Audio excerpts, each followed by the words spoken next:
नारायणं नमस्कृत्यं नरं चैव नरोत्तमं देवीं सरस्वतीं व्यासं ततो जयमुदीरयेत्। सविद्वारनिकूं छोड़कर आयो तेरे द्वार, श्री वृषभान की लाडली जरा मेरी ओर निहार। बोलो हरवंश महापुराण की जय, वृंदावन बिहारी लाल की जय। श्री सूत जी महाराज कहते हैं कि ऋषिवरों, वैशंपायन ऋषि कहने लगे कि हे राजन, जब सभी ऋषि मुनि चले गए उस समय पर अठेक रात में तजो प्राप्तो कृतपादा विवंदनो वसुदेवो निनादाय प्रीत्या संकराजतो। इधर ऋषि मुनियों के मुख से अपने पुत्र कृष्ण बलराम के विलक्षण प्रभाव को सुनकर के वसुदेव जी की उनमें ईश्वर बुद्धि हो गई। एक दिन द्वारका में नित्य प्रीति की भांति दोनों भाई कृष्ण बलराम अपने माता पिता को प्रणाम करने आए। भगवान का नित्य प्रीति का नियम था, नित्य प्रति माता पिता को प्रणाम करने अवश्य जाते थे। इसलिए प्रत्येक पुत्र का धर्म कहता है कि नित्य प्रति माता पिता गुरु इनके चरणों में प्रणाम करना चाहिए। तो उस समय पर वसुदेव जी ने अभिनंदन करके कहा, हे बलराम, हे कृष्ण, जगत के कारण जो प्रगति और पुरुष कहे जाते हैं उनके परम कल्याण आप हैं। कर्ता कर्म करण संप्रदान छह कारकों द्वारा जो क्रियाकलाप संपन्न होता है वो सब आप हैं। हे भगवान, आप ही विश्व की रचनाकार, इसका धारण और पोषण करते हैं। मैदान तत्वों की जो शक्ति है वो भी आप ही हैं। चंद्र की कांति, अग्नि का तेज, सूर्य की प्रथा, बिजली का स्फुरन आप में ही होता है। पृथ्वी में गंध, जल, रस, अग्नि में तेज, वायु में स्पर्श, आकाश में शब्द आपका ही रूप है।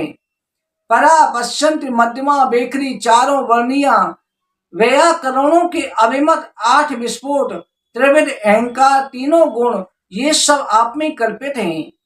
आपकी विलक्षणता अवर्चनीय है।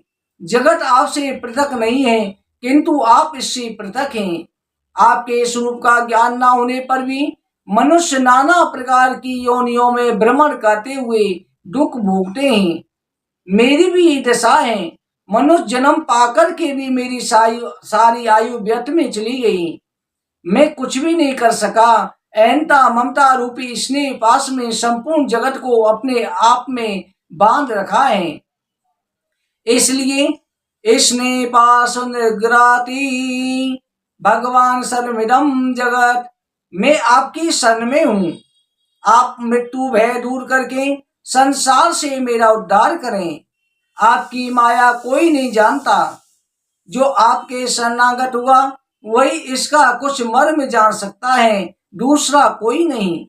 हे राजन, पिता के ऐसे ज्ञान गर्भित वचन सुनकर भगवान ने हंसकर कहा, पिताजी, आपने तो सब शास्त्रों का गंभीरता से संवेद करके हम बच्चों के सामने संपूर्ण ब्रह्म ज्ञान मूर्तिमान खड़ा कर दिया है।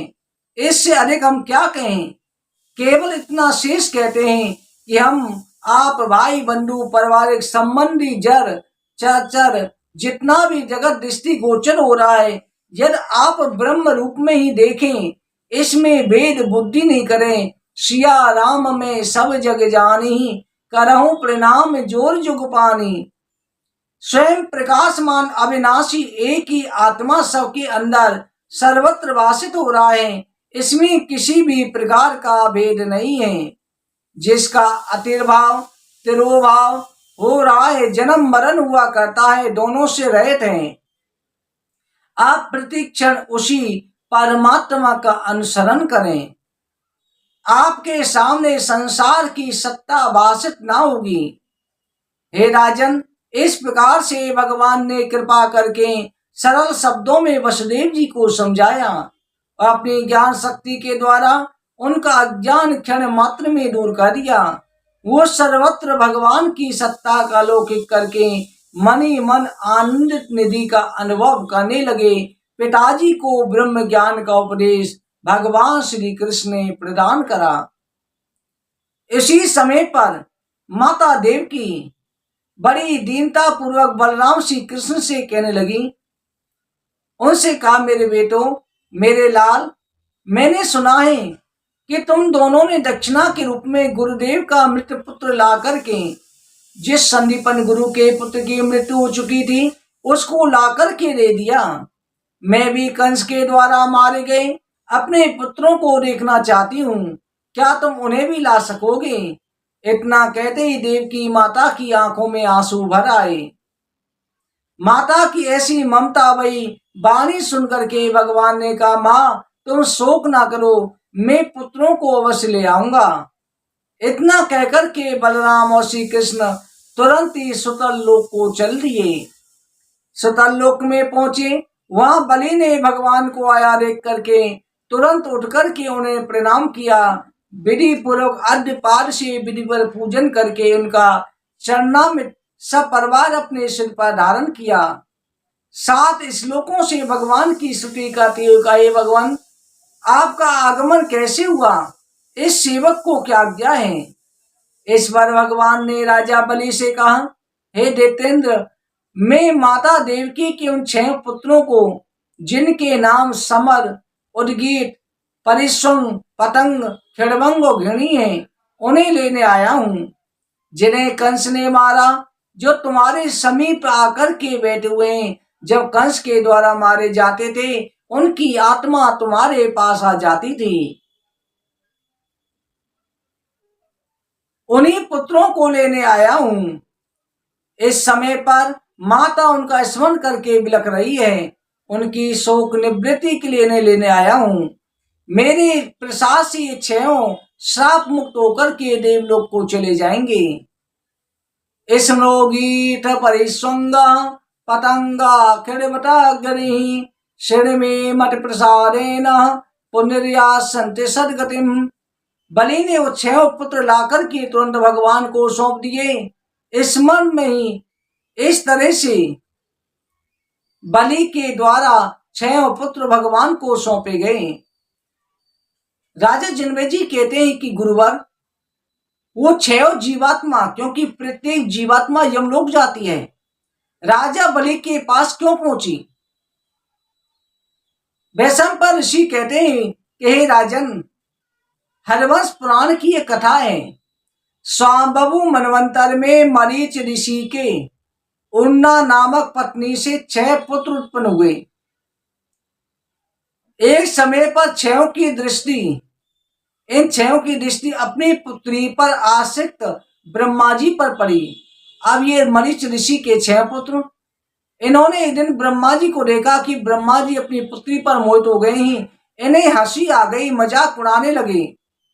6 को हंसी आ गई, जिससे ब्रह्मा जी शर्मिंदा हो गए। उन्हें साफ दे दिया कि तुम राक्षस हो जाओ। अब ये 6 हिरण्यकश्यप के पुत्र काल नेमी के घर उत्पन्न हुए।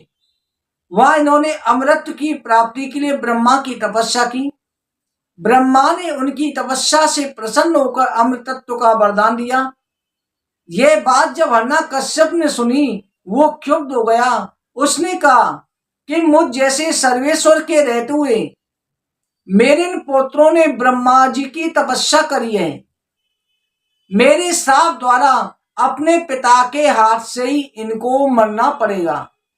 इन्होंने अमृत तत्व का वरदान मांगा है, पर मैं श्राप देता हूं कि अपने पिता कालनेम से हाथ से तुम्हारी मृत्यु हो। इस दशा में ब्रह्मा जी के वरदान की सत्यता के लिए भगवान उन 6 जीवात्माओं को खींचकर योग माया को सौंप दिया।